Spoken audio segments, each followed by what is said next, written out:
There are dark economic clouds ahead, and I'm really struggling to find one politician who fully understands all of this.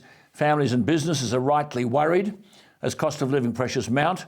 Workers are demanding higher wages, which is only natural, but that's not really the answer. That will only lead to a wage price spiral.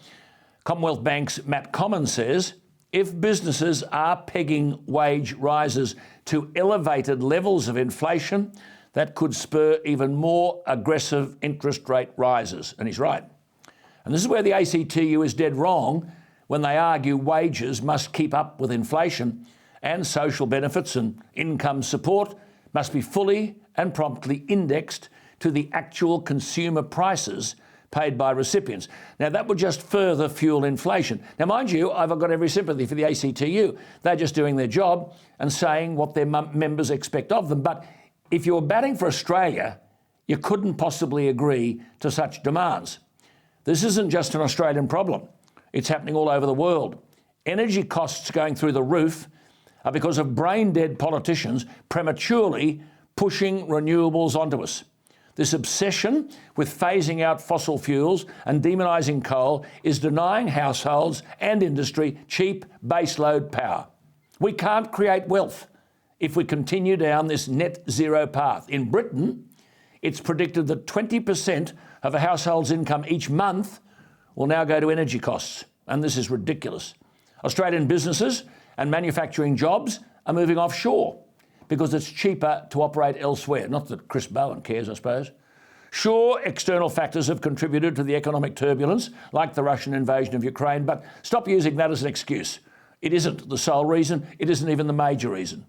Well before all that, government expenditure, as I've already said to Daniel Wild tonight, was through the roof and inflationary, making the economy run hot.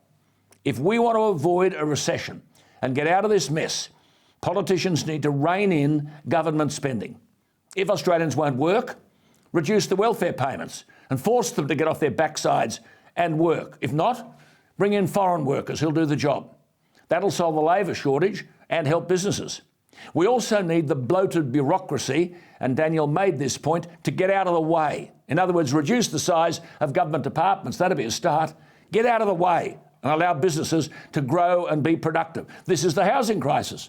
There are plenty of people out there, businesses ready to build housing, but bureaucracy and government departments get in the road. Politicians, like this New South Wales Treasurer Comyn and others, need to stop these taxpayer-funded spending sprees. Fancy there being $27 billion of spending in one New South Wales budget. Spending growth of 26.5%. That's growth. Government expenditure, both state and federal, is out of control and has been for more than a decade. We need more efficiency with taxpayers' money, lower taxes, and get rid of endless volumes of regulation. Grow the economic pie.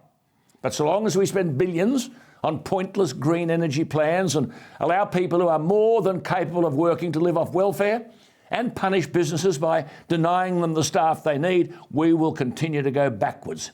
Someone with political courage is needed to make tough decisions.